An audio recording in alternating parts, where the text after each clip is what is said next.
আর আল্লাহর নীতির নাম, তাহলে কেমনে কয় রাজনীতির সাথে ইসলামের সম্পর্ক নেই? আরে পাগলা, ইসলামটাই হলো রাজনীতি, আর মানুষের আইন, মানুষের নীতি হলো ফকরা নীতি। জোরে কোন কথা ঠিক কিনা? আল্লাহর কোরআনের সাথে ফকরা নীতির কোনো সম্পর্ক নেই। এই কোরআন হচ্ছে আল্লাহর নীতি। ধরে বলেন কার নীতি? যারা হজ করছে, এখানে হাজী সাহেব যারা আছেন, ভাই হজ করছেন একবার গেছিলেন? আচ্ছা, এখানে আসেন, ও তো এখানে কি বসবে? আপনি করছেন? মাশাআল্লাহ ভাই, আপনি করছেন নাকি? আচ্ছা, ঠিক আছে। ওখানে কাবা ঘর সামনে নিয়ে একটা স্বীকারোক্তি দেওয়া লাগে, ইন্নাল হামদা ওয়ান নি'মাতা লাকা ওয়াল মুলক লা শারিকা লাক। লাকা ওয়াল মুলক লা শারিকা লাকের অর্থ কি? না, এই যে আমি আগে বলি, লাকা ওয়াল মুলক লা শারিকা লাক, রাজত্বের ভিতরে, রাজনীতির ভিতরে আল্লাহ ছাড়া অন্য কাউকে আমি স্বীকার করি না। তুমি যদি কাবা ঘর সামনে এইরকম ওয়াদা করতে পারো, তুমি কেমন মুসলমান? তুমি কেমনে বলো ইসলামের সাথে রাজনীতির সম্পর্ক নাই? একমাত্র মুনাফিক ছাড়া কোনো মুসলমান এমন কথা বলতে পারে না। জোরে কোন কথা ঠিক কিনা? কথা বলেন।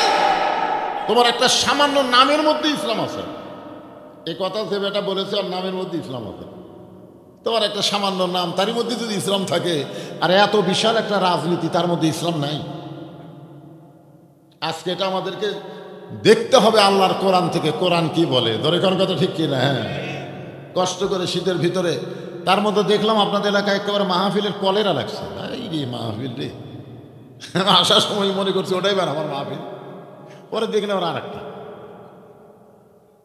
হাসিনা পলানোর পর যে কি শুরু হলো ভাই, কোনো অনুমতি লাগে না, কোনো কিছু লাগে না, কেন মাইকিং করে মাহফিল। তাই বলে এত ঘন ঘন, মাথায় নষ্ট। আমাকে প্রধান অতিথি বললো, হুজুর আপনি থাকেন, আমার আর একটা আছে। তা আলহামদুলিল্লাহ আমাদের নবী জান্নাতের ভিতরে প্রবেশ করলেন। এক সময় জিবরাইল বললেন, এ রাসূলুল্লাহ, আপনি যদি জান্নাত থেকে বের না হন, আল্লাহ আপনাকে জান্নাত থেকে বের করে দিবে না। কারণ জান্নাতের শর্ত হলো সালামুন আলাইকুম তিবতুম ফাদখুলুহা খালিদিন।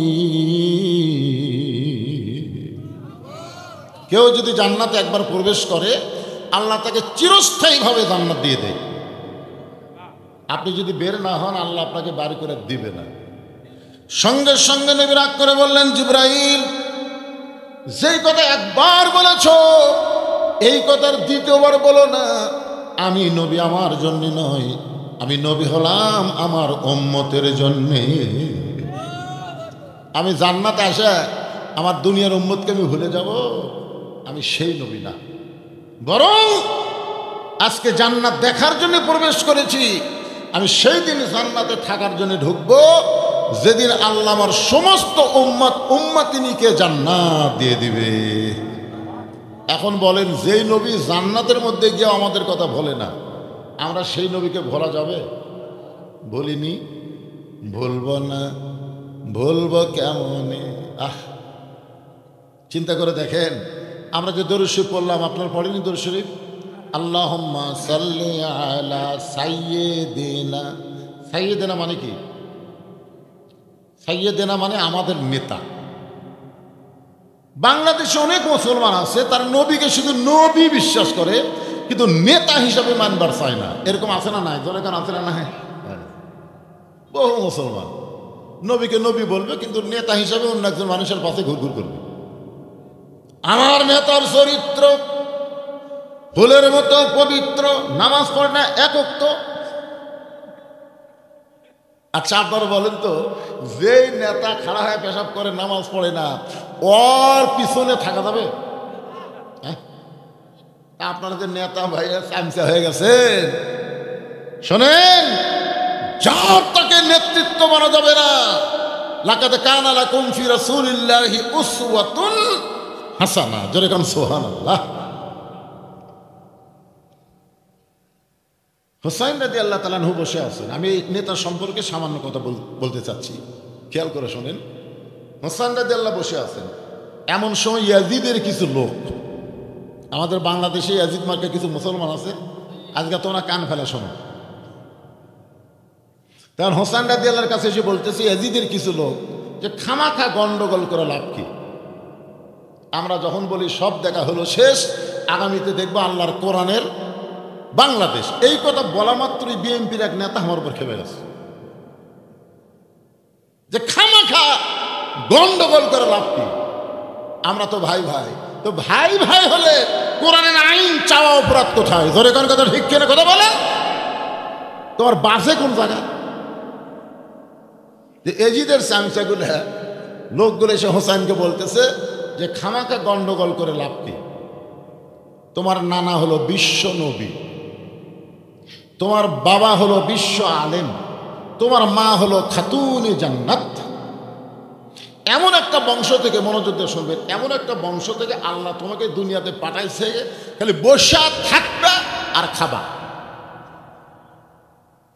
বসে থাকা খাওয়া, বসে থাকা খাওয়া বোঝেন না? আটশি বসে আছে আর সব ছাগলগুলো পাগল হয়ে গরুলিয়া যাবে বাবার দরবারে। ধরে কর কথা ঠিক কিনা? এর নাম হলো বসে থাকা খাওয়া। এই বসে থাকা খাওয়া যে সমস্ত ভণ্ডবীর, তারা কোনোদিনও চাবে না বাংলার জমিনে আল্লাহর কোরআনের বিজয় হোক। ধরে কোন কথা ঠিক কথা বলে? এরা চাবে? এরা ধর্ম নিয়ে যে ব্যবসা করতেছে, শুধু বসে থাকবে, তুমি যা চাবে তাই পাবা। কারণ তোমার নানা হলো বিশ্ব নবী, তোমার বাবা হলো বিশ্ব আলেম, তোমার মা হলো খাতুনে জান্নাত। এমন একটা ঘর থেকে আল্লাহ তোমাকে পাঠাইছে, খালি বসে থাকবে আর খাবা। সঙ্গে সঙ্গে হোসেন রাদিয়াল্লাহু দাঁড়িয়ে গেলেন। বসে থাকা খাওয়ার কথা শুনে দাঁড়িয়ে গেলেন। দাঁড়িয়ে বলতেছেন, রে এজিদের চামচারা, তোমরা যদি আল্লাহর বান্দা হতে তাহলে আমার নানাকে শুধু বিশ্ব নবী বলতা না। আমার নানা শুধু বিশ্ব নবী না, আমার নানা হলো বিশ্ব নেতা। সুবহানাল্লাহ। নবীর প্রতি দরুদ পড়ো, নবীরে সালাম করো মিলাদের ভিতরে। কিন্তু নবীর সমাজ গড়ার কাজে অনেকের দ্বন্দ্ব মনে বাজে। নবীকে সব জায়গায় নিয়ে যাওয়া যায়। নবী থাকবে মসজিদে, নবী থাকবে মাদ্রাসায়, নবী থাকবে কোরআনের মাহফিলে। আল্লাহর নবীকে তো সংসদে নিয়ে যাওয়া যায় না, অথচ আমাদের নবীকে আল্লাহ তাআলা মদিনার রাষ্ট্রপতি বানিয়েছিলেন। জোরে কোন কথা ঠিক কথা বলে? কি সব? আমার নানা শুধু বিশ্ব নবী না, আমার নানা হলো বিশ্ব নেতা। রেজিদের চামচারা, আমার বাবা শুধু বিশ্ব আলেম নয়, আমার বাবা হলো বিশ্ব বীর। আমার মা শুধু খাতুনে জান্নাত না, আমার মা হলো ফাতেমাতুজ জোহরা। তোমরা একটা বলো, একটা বাদ দাও কেন? আমার নানাকে বিশ্ব নবী বলো, বিশ্ব নেতা বাদ দিলে কেন? আমার বাবাকে বিশ্ব আলেম বলো, কিন্তু বিশ্ব বীর বাদ দিলে কেন? আমার মাকে খাতুনে জান্নাত বলো, কিন্তু ফাতেমাতুজ জোহরা বাদ দিলে কেন? তার মানে তোমরা বাদ দে ধরার মুসলমান। আপনারা বলেন তো, আমরা কি বাদ দিব না পুরাটাই ধরবো? ছেলে পেলে যুবকেরা কথা বলো। তোমাকে আন্দোলনের কারণে, রক্ত দেওয়ার কারণে হাসিনা পড়াতে বাধ্য হয়ে গেছে। ধরে কার কথা ঠিক না? 15.5 বছর বিএনপি কি করছে না? খালি কয় ঈদের পরে হবি, খালি ঈদের পরে। আমরা মনে করছিলাম এই ঈদের জীবনে ঘুরেবি না। জামাত ইসলাম অনলাইনে মিটিং করছে, প্রকাশ্যে কোনো মিছিল করতে পারেনি। জোরে কোন কথা ঠিক না?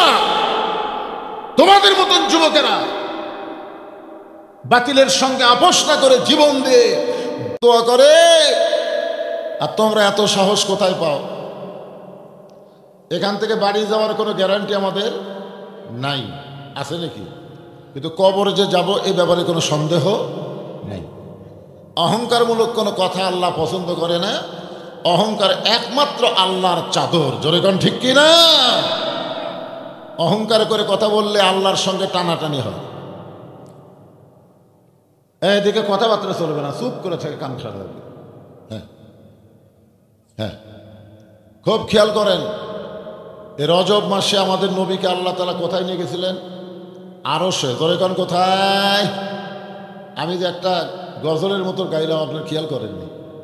তোর পাহাড়ের ধুলি লাগিয়া মুসা নবীর সম্মান বেড়ে যায়, নূর নবীজির জুতার ধুলায় আল্লাহর আরশ ধন্য হয়। আমাদের নবীকে আল্লাহ আরশে নিয়ে গেছিলেন এই রজব মাসে। আরশে নিয়ে যাওয়ার পরে আল্লাহ নবীকে কি দিছিলেন এটা আপনাদের সবারই জানা। নামাজ দিছিলেন। জোরে কোন কি দিলেন? আরো জোরে বলেন। নবুয়তের 10ম বৎসরে আল্লাহ তাআলা নবীকে নামাজ দিলেন। এরপরেও নবী 3 বছর মক্কায় ছিলেন। কোরআনের যত জায়গায় নামাজের কথা আছে প্রত্যেক জায়গায় আল্লাহ বলেছেন আকিমুস সালাত, নামাজ কায়েম করো। শুরুতেই দেখেন আল্লাহ বলতেছেন যালিকাল কিতাবু লা রাইবা ফীহি হুদাল লিল মুত্তাকিন। কোনো সন্দেহ আছে নাকি? কোনো সন্দেহ আছে? আল্লাযীনা ইউমিনুনা বিল গায়বি ওয়া ইউকিমুনাস সালাহ।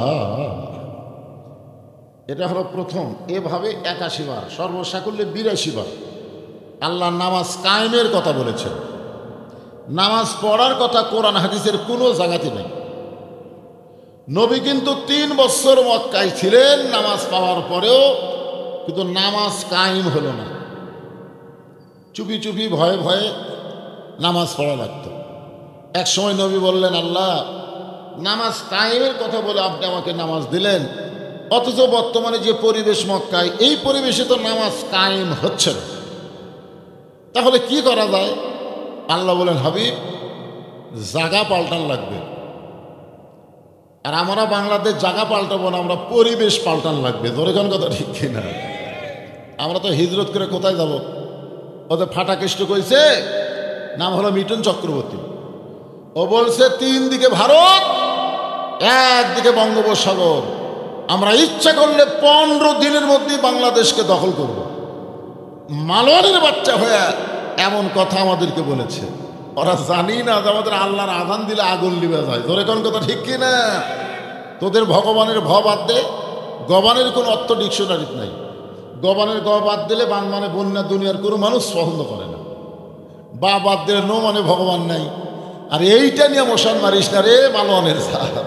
আমরা হলাম আল্লাহর দল। ধরে বলেন কার দল? হ্যাঁ, তাহলে আমরা পলাবো কোথায়? আমাদের তো পলানোর জায়গা নেই।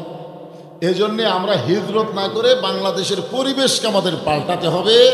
মানুষের তন্ত্র মন্ত্র চলবে না, একমাত্র আল্লাহর কোরআন থাকবে। জোরে কোন কথা ঠিক কিনা?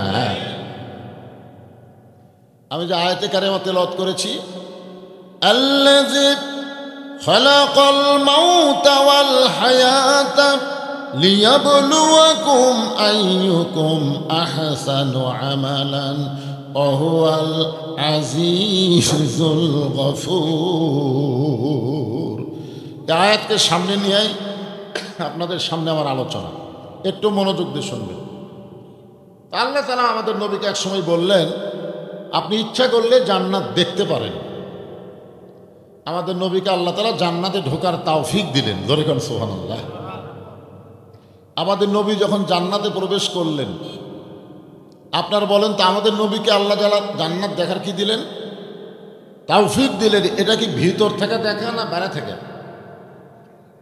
আপনাদের কি মনে হয়? ভিতর থেকে। হ্যাঁ, আজকে বাংলাদেশে কিছু লোক বাহির থেকে ইসলামকে দেখে বলতেছে ইসলামের রাজনীতি নেই, বাইরে থেকে দেখে। আসলে কোনো কিছু দেখবার গেলে ভিতরে ঢোকা লাগবে। ধরে কোন কথা ঠিক কিনা? হ্যাঁ, ইসলামের রাজনীতি নাই, রাজনীতির সাথে ইসলামের কোনো সম্পর্ক নেই। অথচ এই কোরআনের ভিতরে যদি আপনারা আসেন দেখবেন রাজত্ব নামের একটা সূরা আছে, নাম হলো সূরা মুলক। জোরে বলেন নাম কি? আরো জোরে বলেন। হ্যাঁ, তাবারাকাল্লাযী বিয়াদিহিল মুলক ওয়া হুয়া আলা কুল্লি শাইইন কাদির। একবার একটা ফকির ভিতরে ঢুকছিল বাদশাহ শাহজাহানের কাছে ভিক্ষা নিবে। যা থেকে বাদশাহ শাহজাহান মসজিদের মধ্যে ঢুকে, বাদশাহ শাহজাহান ভিতরে ঢুকছে। কার ভিতর? ফকির ঢুকছে রাজদরবারের ভিতর, আর বাদশাহ ঢুকছে মসজিদের ভিতর। 2 হাত তুলে বলতেছে ও বাদশাহর বাদশাহ, তোমার দরবারে আমি ফকির। বাংলাদেশের মতন 45টা দেশের সম্রাট ছিল বাদশাহ শাহজাহান, নিজকে ফকির বিশ্বাস করে আল্লাহকে বাদশাহ হিসাবে ইমানে গ্রহণ করেছে। ধরে কেন সুবহানাল্লাহ। তাহলে বাদশাকে আরো জোরসে বলুন আল্লাহ। আমরা কি ফকির। তাহলে বাদশা মানে রাজা, রাজা মানে বাদশা। তাহলে রাজার নীতি হলো রাজনীতি, আল্লাহর নীতি হলো রাজনীতি। জোরে করে আল্লাহর নীতি হলো, আর মানুষের নীতি হলো ফকরা নীতি, কারণ আমরা ফকির যাই। তাহলে আমাদের নীতির নাম কি? ফকরা নীতি। সবাই আমাদের নীতির নাম কি? ফেসিস মুক্ত করেছে। তোর কোন কথা ঠিক কিনা? যুবকেরা সময় এসেছে কান খুলে কথাগুলো শুনবে। নবী ধরবা আর নেতা আর একজনের পিছনে ঘুরঘুর করে ঘুরবে। তোমার ইমানের দাম নেই, তোমার জাতির দাম নেই। দামটাকে খেয়াল করে মনোযোগ দিয়ে শুনবে। আমার নানা যদি শুধু বিশ্ব নবী হইতো তাহলে মক্কা থেকে গভীর রাত্রে মদিনায় হিজরত করা লাগতো না। কারণ আবু জেহেল বলেছিল, তুমি যে আল্লাহর নবী এটা আমি জানি, কিন্তু নবী হিসাবে তোমাকে মানতে পারলাম না। তোমাকে যদি মানতে যাই তাহলে আমার মতন মানুষের ভুয়া নেতৃত্ব চলবি। তোমাকে জাগা মতো মানবো। মসজিদের মধ্যে তুমি থাকো, একতে দায়িত্ব বিহাদাল ইমাম কব, একতে দায়িত্ব বিহাদাল ইমাম, এটাই হলো আমার নেতা। নেতার অনুসারী আমি নামাজ পড়বো। নামাজের মধ্যে তোমাকে নেতা মানবো, কিন্তু নামাজের বাহিরে তোমার নেতৃত্ব থাকবে না। তুমি ভালো মানুষ, ভালো জায়গায় থাকো। সমাজের মধ্যে তোমরা কেন আসবে? আমি এক সময় একটু ইলেকশন করবার চাইছিলাম, বুঝলেন। মেয়ে মানুষ আমাকে, হুজুর আপনাকে আমরা ভোট দেবো, আপনি দাঁড়ান। আমি 4 স্টলে গল্প করতেছি, আগামী ইলেকশন আমি দাঁড়াবো। তখন 3 জন খাড়া হয়ে বলতেছে, নাউজুবিল্লাহ নাউজুবিল্লাহ, হুজুর খবরদার এই কাম করেন না। আপনি ভালো মানুষ হয়ে খারাপ জায়গার জমিন দেন। আমি গেলাম, পাগলা, কোন জায়গায় খারাপ? কোন জায়গায় খারাপ? উপজেলা পরিষদও খারাপ না, সংসদও খারাপ না, ইউনিয়ন পরিষদও খারাপ না, সব জায়গায় ভালো জায়গায় ছিল। কিন্তু আমরা ভালো মানুষকে না পাঠায় খারাপ মানুষকে পাঠাইছি বলে ওই খারাপ জায়গাও ভালো জায়গাও খারাপ করে দিছে। তোর কোন কথা ঠিক কথা বলে। নবী যখন মক্কা বিজয়ের পরে আসলেন মক্কায়, সাহাবেরা বললেন, রাসূলুল্লাহ অনেকদিন হলে যে কাবাকে লক্ষ্য রেখে আমরা সেজদা করি, কাবার দিকে মুখ করে নামাজ পড়ি, ওই কাবা ঘরের ভিতরের খবর একটু জানবারছে। আল্লাহ রাসূল বলেন, দরজা যখন আসে তাহলে দেখি। দরজা খুলে দেখে 360টা মূর্তি। সাহাবেরা সিসি, যে কাবা ঘরের মধ্যে মানুষের তৈরি মূর্তি, আর সেই কাবার দিকে মুখ করে আমরা নামাজ পড়ছি। কাবার কি কোনো শক্তি নাই? রাসূল বলে, সাহাবীরা, কাবার আশেপাশে যখন মূর্তিওয়ালা থাকবে তখন আল্লাহর ঘরের মধ্যেও মূর্তি ঢুকবে। জোরে কথা ঠিক কিনা? আর কাবার আশেপাশে যখন ভালো মানুষ থাকবে তখন আর মূর্তি ঢুকবে না, বরং তারাই নামাজ পড়বে। আজকে আমাদের বাংলাদেশ খারাপ না তো, ঢুকেছিল মূর্তিওয়ালা, 400 কোটি টাকাতে মূর্তি বানাচ্ছে। 6 আগস্টে একটাও নেই। কে ভাঙলো? কোনো বুড়ারা ভাঙিছে? 5 আগস্টে সব ভাঙ্গেছে। যুবক, এই জন্য তোমাদেরকে লক্ষ্য রেখি, যুবকদের মাহফিল, আজকের মাহফিল হলো ভান্ডার পাইকা উত্তরপাড়া যুব সমাজ। তাই যুবকদেরকে লক্ষ্য করে বলতেছি, বাজান, আমাদের নবী যদি শুধুই নবী থাকতো, নবীর বিরুদ্ধে কেউ কথা বলতো না। কিন্তু নবী যখন নেতা হয়ে গেলেন তখনই তার বিরুদ্ধে মানুষ তাকে হত্যা করার ষড়যন্ত্র করলো। ধরে কোন ঠিক কি না? গভীর রাত্রে আল্লাহ রাসূল বলেন, আলী, আজকে আমার বিছনায় তোমাকে ঘুম পাড়া লাগবে চাদর মুড়ি দিয়া। আলী জানলা দিয়া তাকায় দেখে মক্কার অনেক নেতা নবীর বাড়ির চারিধারে ঘেরাও করে লাঠি সোটা তরবারি নিয়ে দাঁড়ায় আস। আলী বলতেছে, রাসূলুল্লাহ, আমি আপনার বিছনায় ঘুম পাড়বো, আপনি কি করবেন? রাসূল বলে, আলী, আল্লাহ তাআলা আমাকে আজকে রাতে হিজরত করার হুকুম দিল। আলী বলতেছে, রাসূলুল্লাহ, এতদিন কেউ আপনার বাড়ি পাওয়ারা দেয় নাই, তখন আল্লাহ আপনাকে হিজরতের হুকুম দিল না? আজকে সবাই মারার জন্য যখন জেগে আছে লাঠি নিয়ে, আর এই সময় আল্লাহ আপনাকে হিজরতের হুকুম দিল। আমার মনে হয় আল্লাহ আপনাকে ইচ্ছা করে বিপদের মধ্যে ফেলতেছে।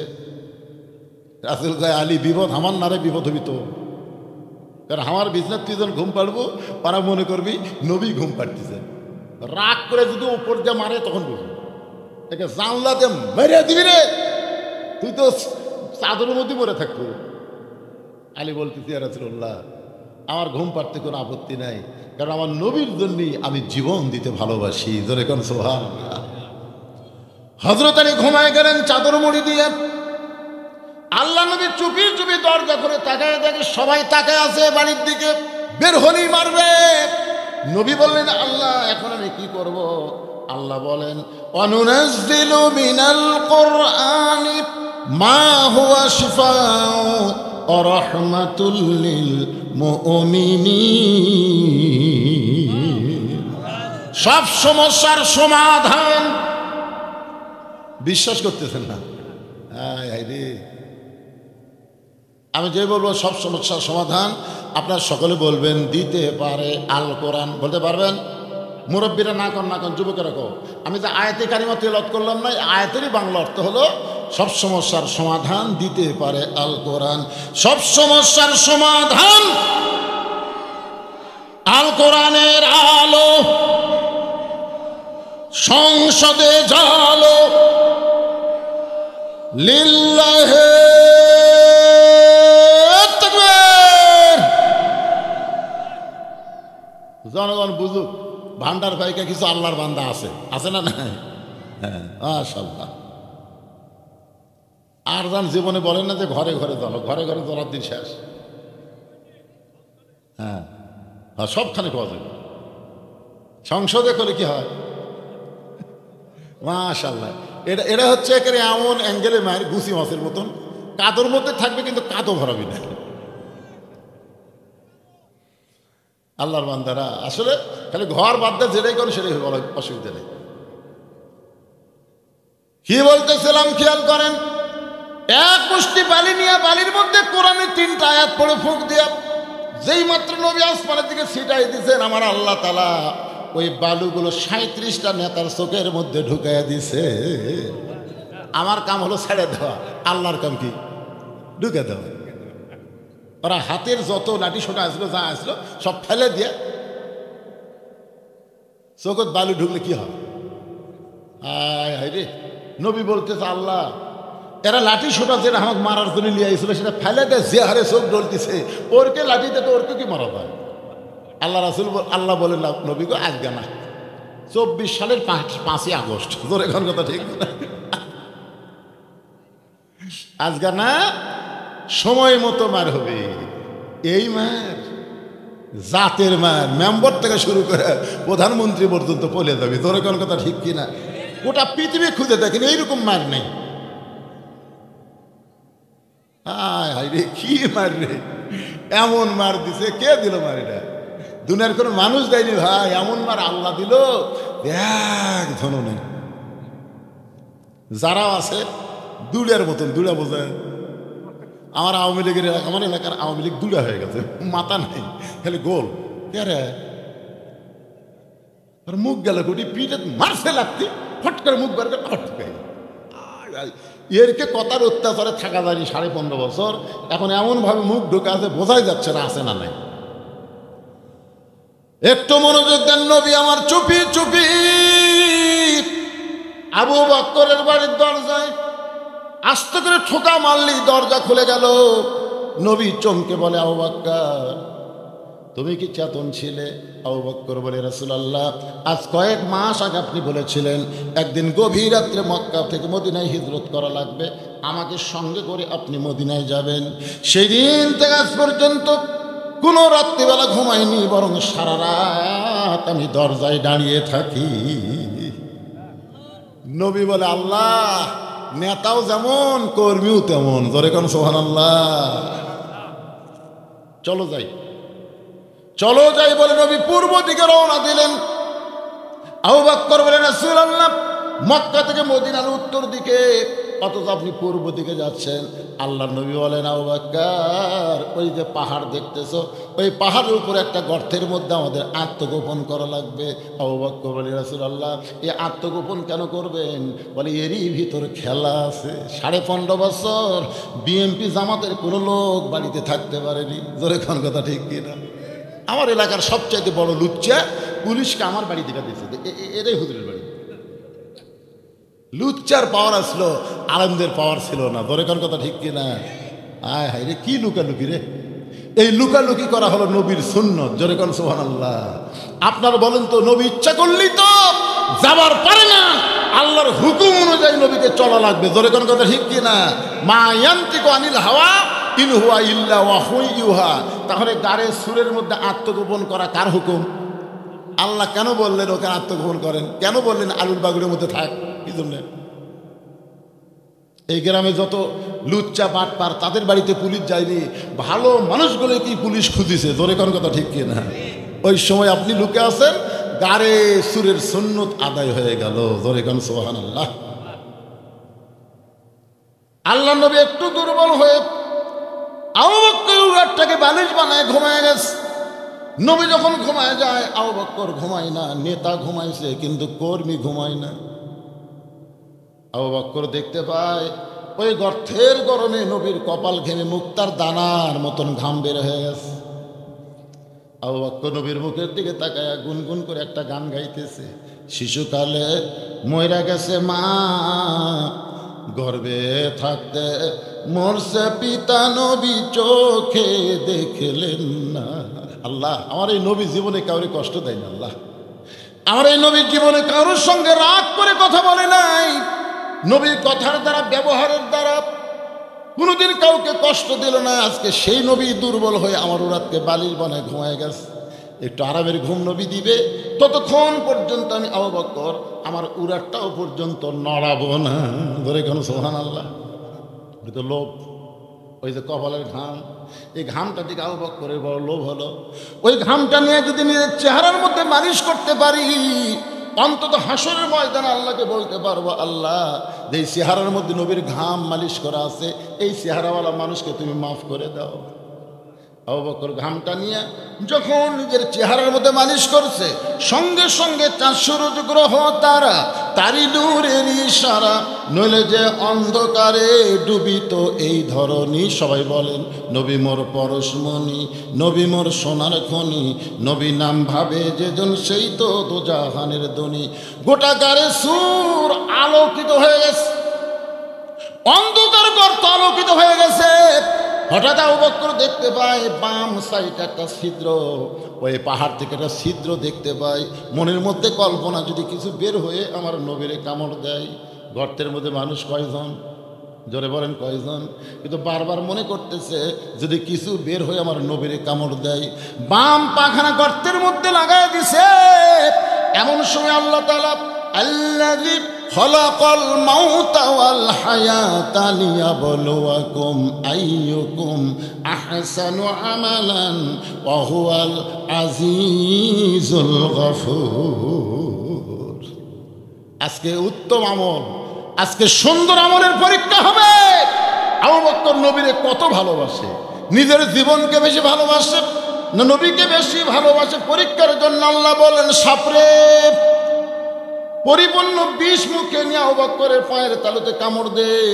আল্লাহর হুকুমে সাপটা যখন কামড় দেয়, বিষটা কারেন্টের মতো চলে এসে করে যায়। আবু বকর বলে, সাপরে তুই আমারে কামড় দিবি আর আমি পা টান দিব, এই সুযোগে তুই নবীরে কামড় মারবি। আমি জীবন দিব কিন্তু পা টান দিবার পারবো না। সাপটা আবার কামড় মারছে। কিতাবের মধ্যে আছে 5 সাপটা কামড় মারলো। বিশ্বের যন্ত্রণায় গোটা দেহ থর থর করে কাঁপতেছে। অসতর্ক মুহূর্তে এক ফোঁটা চোখের পানি নবীর গাল মোবারকে পড়েছে। নবী আমার ঘুম থেকে তাকায় দেখে আবু বকর কান্দে। বাড়ির কথা মনে করে কাঁদতেছ, বিয়ে বাচ্চার কথা মনে করে কাঁদতেছ। আবু বকর বলে, রাসূলুল্লাহ, আমার বুকটা চিরে যদি আপনাকে দেখাতে পারতাম, আমার কলিজার মধ্যে শুধু 2টা নাম, আল্লাহর নবী ছাড়া অন্য কারো জায়গা নাই। তাহলে কার জন্য এমন করে কাঁদতেছ? বলে, ছিদ্রের মুখে পাটা দিছি, কি যেন বারবার কামড় দেয়। হ্যাঁচকা টান মালে বিষাক্ত সাপ, থুতু মোবারক লাগাই দিলি বিষটা পানি হয়ে যায়। নই বলে, আবু বকর, একবার সাপ কামড় দিলি তুমি আমার ঘুম থেকে ডাকতে পারতা। আবু বকর, নবী গো, আমার জীবনের চাইতে আপনার ঘুমের দাম আমার কাছে অনেক বেশি। খেলা চলতেছে কার? আরো জোরে বলেন। রাত শেষ হয়ে গেছে। আবু জেহেল কয়, যে পড়া দেওয়া দিলাম পলাবার পারিনি। আবু সুফিয়ান বলে, নেতা পলাবার যদি না পারে তাহলে এখন কি করব? ফেরত যাবো? না পাগলা, এই 37 জন নেতা একত্র হওয়া খুব কঠিন, ঐক্য জোট করছি রে। আজকে যে ভাবি হোক হত্যা করার নিয়তে যদি রাত পাওয়া দেই, দিনের বেলা করলে আমাকে মাঠরাবিকে চলো দরজা খুলে বের করে গণপিটুনি দেওয়া লাগবে, একজন দেওয়া যাবে না, কারণ 37 জন দিলে কারণ আমি কে ছবি না। আবু জেহেল নেতৃত্বে আল্লাহর নবীর ঘরের দরজা করে তাকায় দেখে ওরে তামানে চাদর দিয়া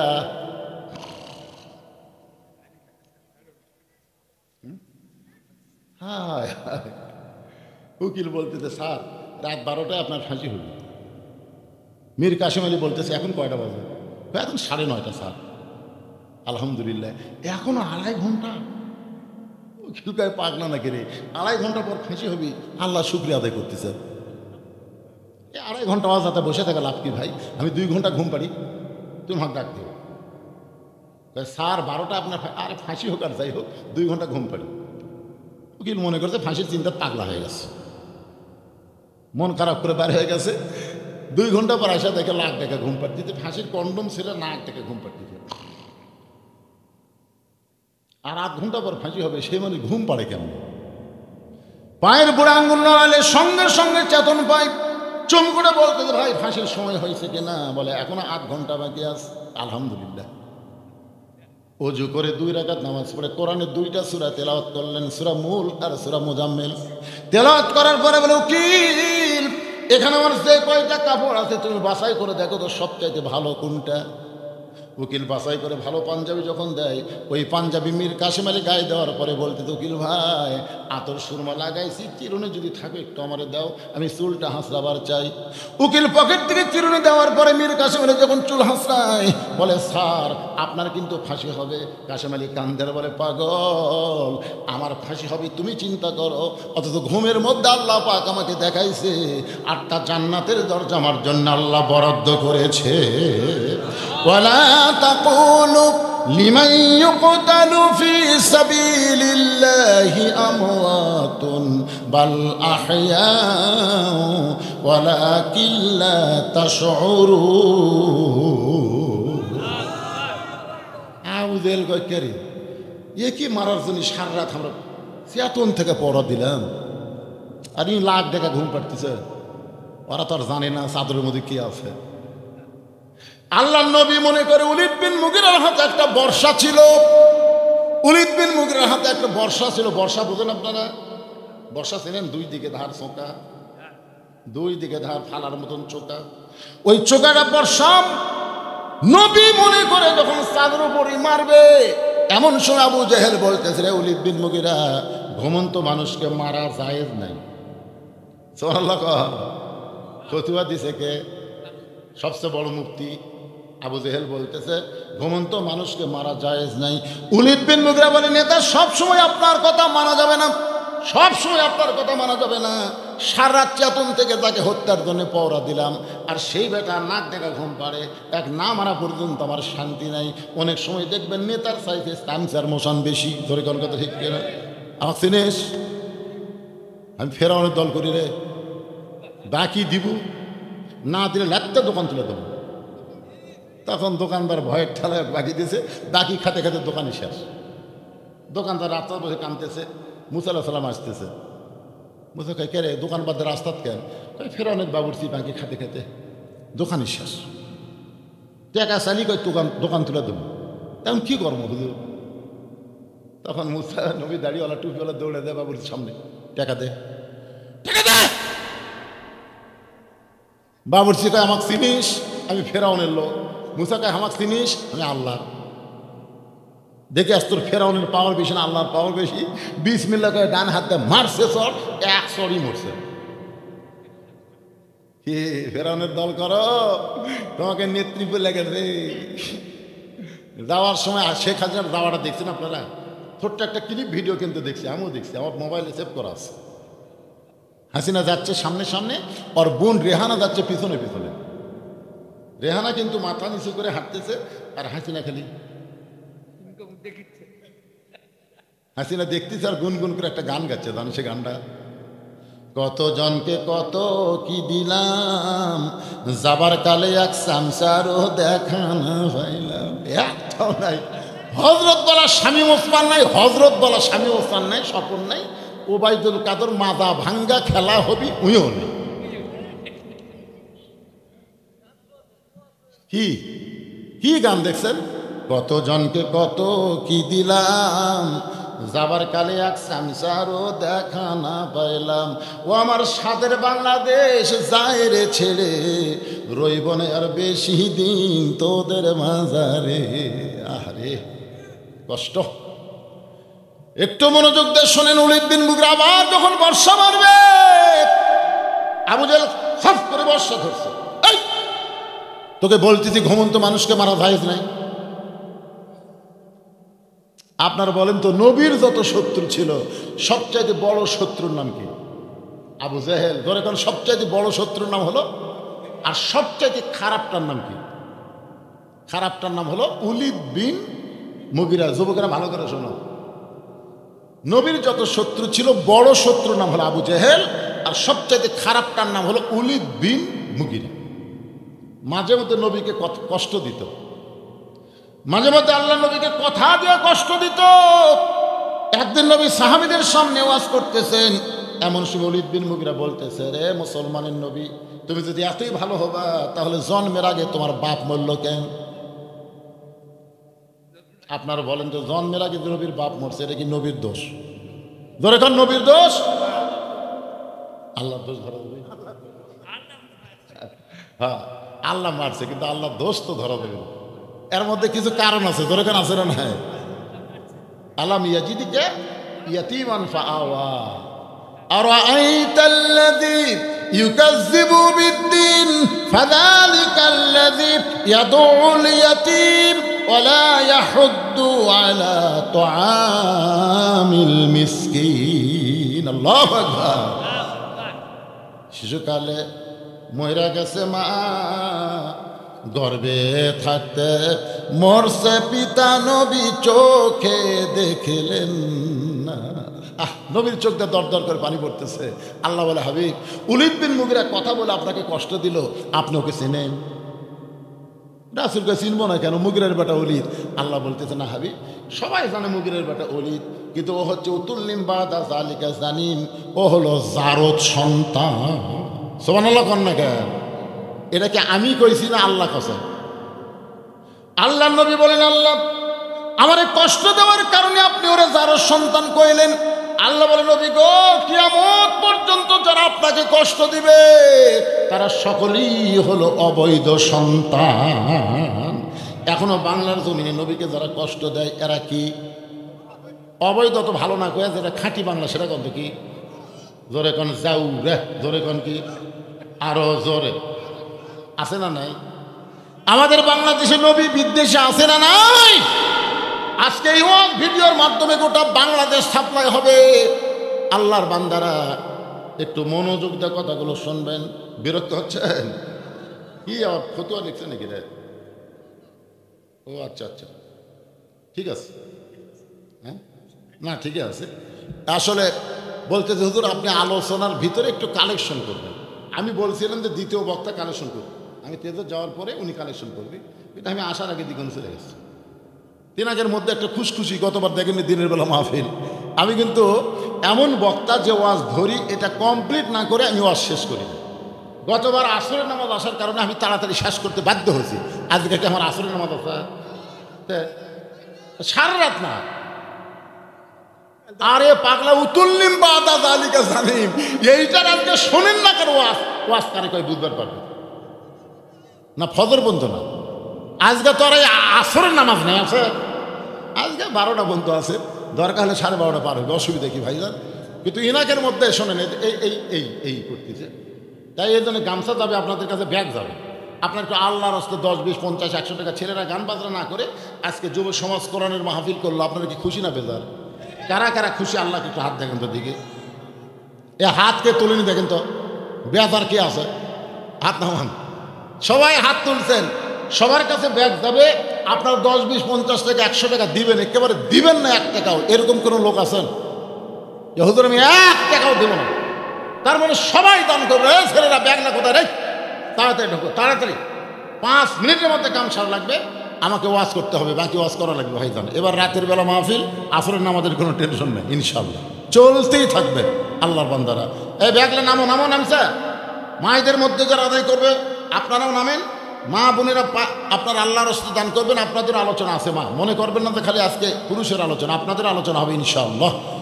এখানে আল্লাহর কোনো বান্দা যদি থাকে যে হুজুর আমরা ব্যাগের মধ্যে 10 টাকা 20 টাকা দিব না, আমরা আপনার হাতে 500,000 টাকা দিব, এরকম যদি কোন আল্লাহর বান্দা থাকে তাহলে টেজে এসে আপনি 500,000 দিতে পারেন। ছেলেদেরকে উৎসাহ দেন, এরা গান বাজনা করে না, এরা কোরআনের মাহফিল করে, জান্নাতের বাগান লাগায়। অজাতা কোনো লোক উঠবেন না, অজাতা কোনো লোক উঠবেন না, অজাতা ওঠার দরকার নেই। আপনি উঠলেও পরে ওঠেন, এখন আদায়টা হোক, আদায়ের সময় উঠবেন না। যাবেন কোথায়? উঠে আপনি যাবেন কোথায়? বাড়ি যাওয়ার আগে আপনাকে হাসপাতালে যাওয়া লাগতে পারে। জোরে জোরে কথা ঠিক কিনা? অত অহংকার করা ভালো না ভাইজান। হ্যাঁ, উঠবেন কেন? ছেলেরা মাহফিল করছে, গান বাজনা করছে, মাশাআল্লাহ। আল্লাহ তোমার একজন পাগল, এই ছেলেদের মাহফিলের খুশি হয়ে 500 টাকা দান করলো। আল্লাহ তার দানকে কবুল করেন। আল্লাহ নেক নিয়ত নিয়ে আশা করে আল্লাহুম্মা আমিন। কেরে ছেলেরাই ব্যাগের মধ্যে কিছু দিচ্ছে না, কিরে খালি দৌড়াই করে টাকা লিয়া তারপরে লড়বে।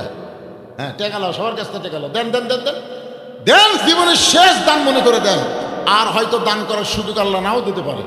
আমরা যারা এখানে এসেছি বাড়ি যাওয়ারই গ্যারান্টি নাই, তাহলে পকেটের টাকা থার কি দরকার? দেন, আল্লাহর রাস্তায় দিয়ে দেন, সবাই দিয়ে দেন।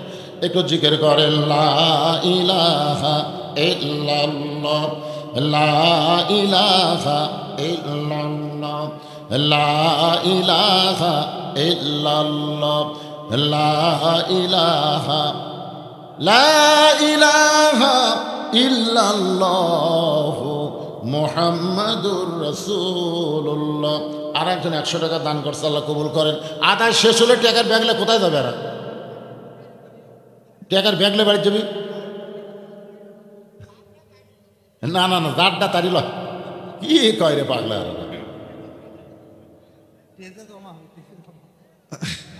না না, ছেলে পেলেদের প্রতি আপনাদের এরকম অবিশ্বাস হচ্ছে নাকি?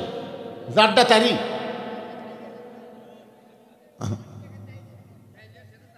আচ্ছা আচ্ছা আচ্ছা, ঠিক আছে। তো বাড়ির কথা বলেন কেন? টেজত আসার কথা বলেন। এই যাই যেটা আদায় করছে টেজত নিয়ে চলে আসো, মাশাআল্লাহ।